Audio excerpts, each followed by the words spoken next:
Welcome to AminAcademy.com. Let us do the dynamics of Ottoman society and administration. When the Ottoman Empire reached its territorial peak in the 16th century, its social and administrative institutions assumed their classic forms of patterns. Therefore, the period of Suleiman the Magnificent provides a watershed for us to step aside from the confines imposed by individual reigns and examine the internal structure of the empire. The Ottoman view of the purpose and structure of state and society appears to have come primarily from traditional Middle Eastern concepts developed by the Sassanids and introduced into the Islamic Middle Eastern civilization by the Persian bureaucrats in the service of the Abbasid Caliph. The philosophical basis of political organization was analyzed in the writing of Nizam al-Mulk and al-Ghazali, who emphasized justice and security for the subjects. The 17th century Ottoman chronicler Mustafa Naima presented this view as a cycle of equity. He pointed that there could be no mulk, rule, or devlet without the military. Maintaining the military required wealth. Wealth was garn- garnered from the subjects. The subjects could prosper only through justice. Without mulk and devlet, there could be no justice. Thus, the production and the exploitation of wealth for purpose of supporting the ruler and the state and securing justice for the subjects were expressed as the basis of political organization and practice. Accordingly, society was divided into two groups. The large mass of subjects whose primary purpose in life was to produce wealth by engaging in industry, trade, and agriculture, and to pay taxes to the ruler, and a small group of rulers, themselves neither producing wealth nor paying taxes, but rather acting as instruments of the sovereign in collecting his revenue and using them to support him and his family as well as themselves. The main purpose of the state was to 1. Organize the exploitation of the wealth belonging to the ruler, provide for the expansion and defense of this wealth, keep order, promote Islam while permitting the practice of other religions within the ruler's dominion. Government was created and administration organized to carry out these functions, and the army was entrusted with the defense and expansion of the success of wealth as well as the protection of the ruler and the state to guide rulers, administrators, and soldiers, as well as subjects in carrying out their roles in society. The religion of Islam had to be maintained, protected, and promoted.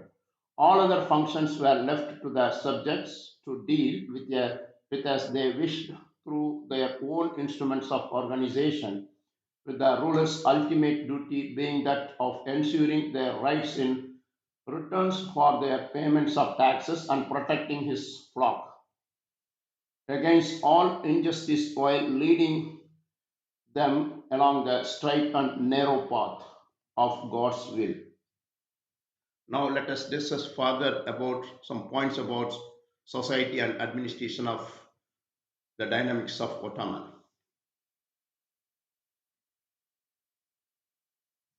The Ottoman Empire was a centralized despotism with a complex social structure and administrative system.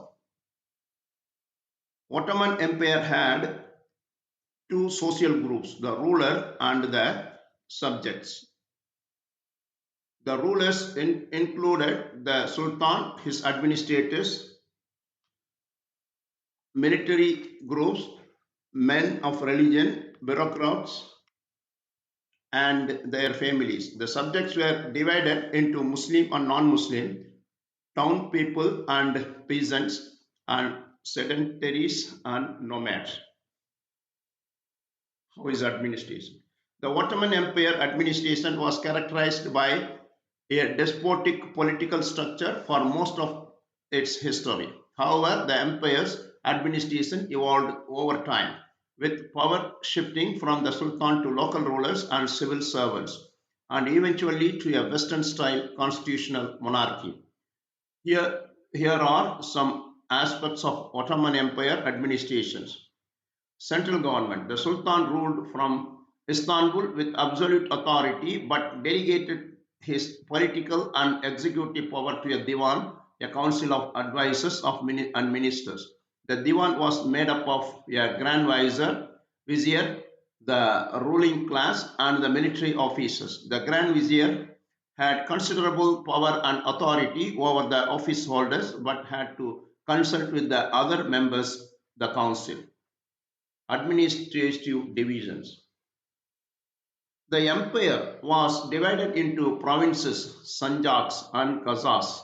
The sultan appointed the governors of the provinces, known as beyler beys. The central government also selected the sanjak beys, who governed the sanjaks from the high military ranks. The qazas were the basic administrative districts governed by a qadi. Elections. The Ottoman Empire held its first election in 1876 and the second election in 1877. These elections were two stages, with voters first selecting a representative who then voted for a deputy. The first elections to feature political parties were held after the 1908 revolution. The public administration. The Ottoman Public Department Administration (OPDA) was given monopolies on salt and tobacco, as well as taxes on stamps, alcohol, fishing, and silk. The OPDA also received taxes on shops and stores and customs duties.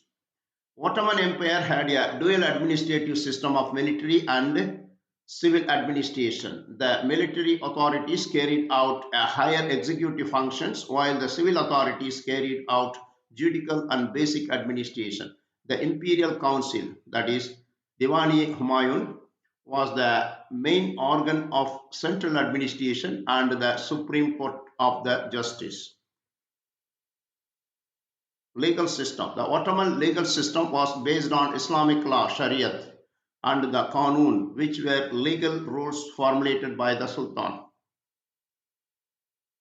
The Ottoman Empire's legal system was based on a combination of Islamic law, custody laws, and Sultanic law, Qanun.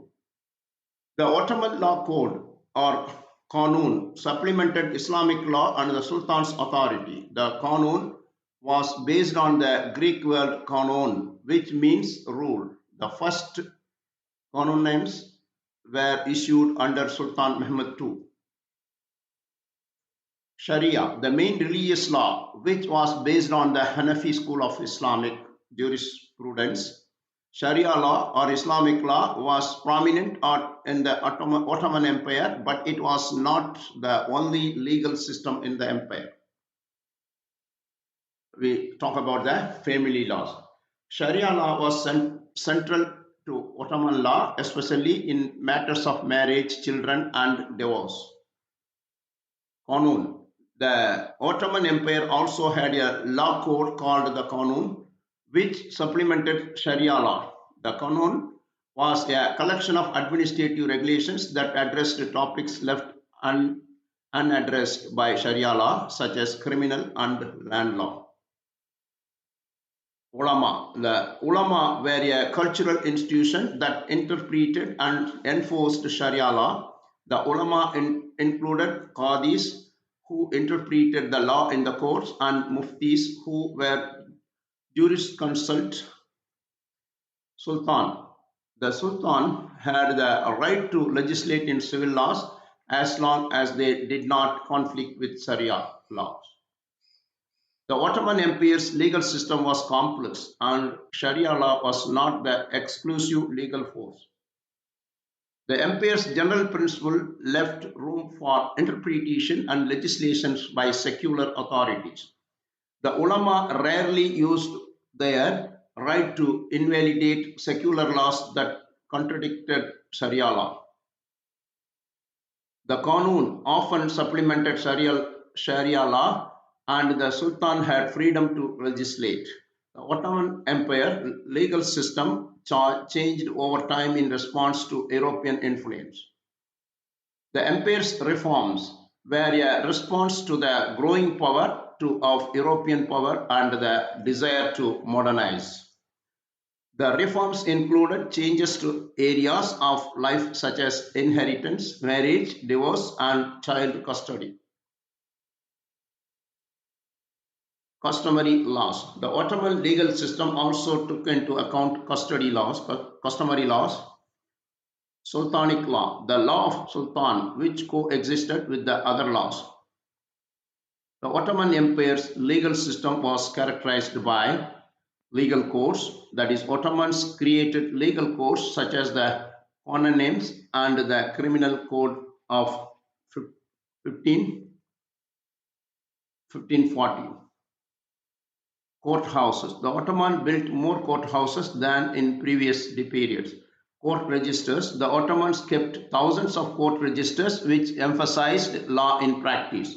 Legal pluralism. The Ottoman Empire's legal system balanced central and local authority.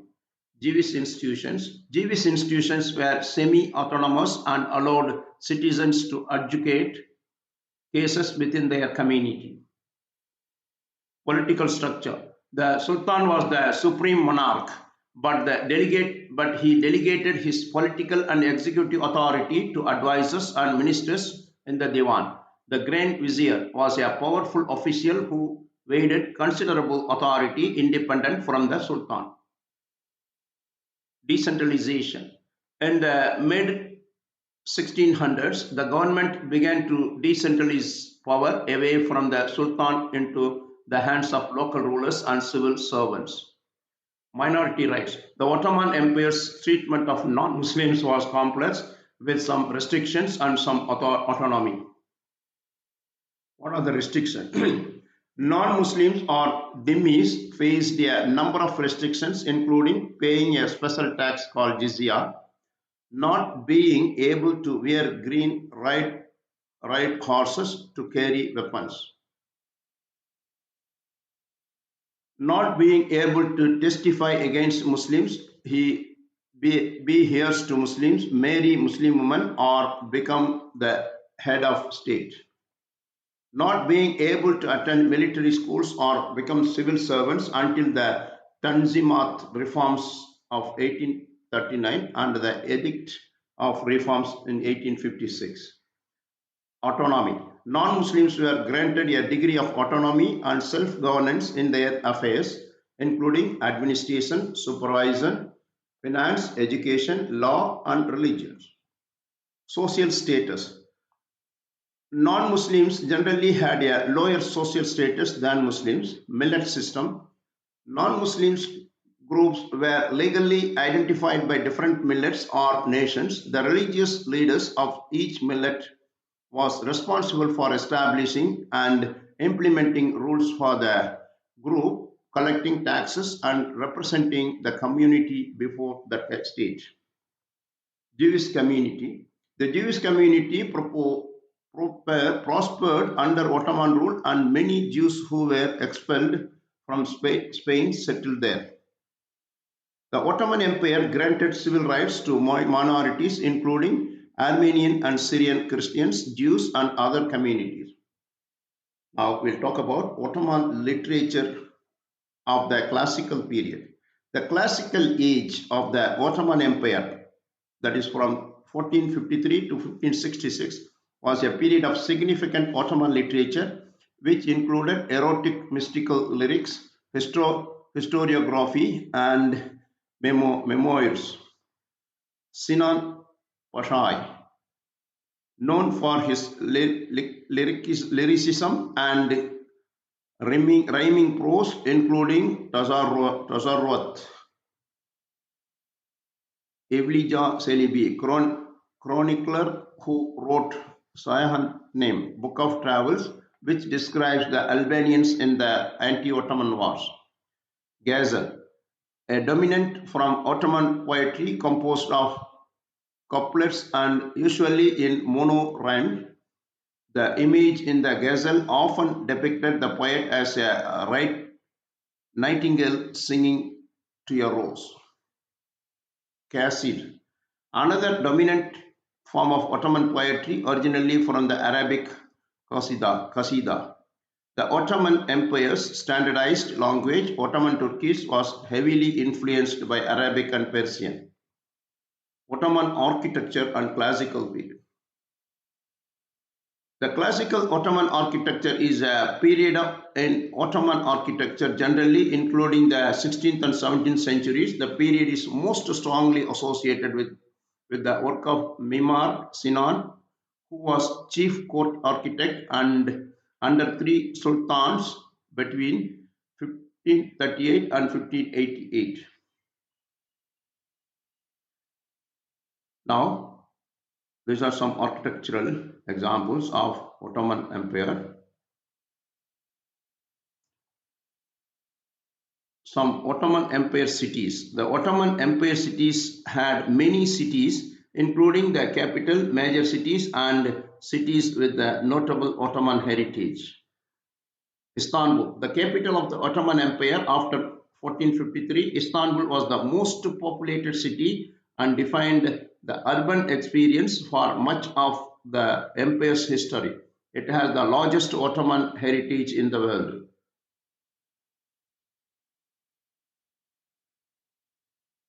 Bursa, the first major city conquered by the Ottomans, Bursa is considered the birthplace of Ottoman civilization. It's home to the mausoleum of all sultans up to Mehmed the Conqueror.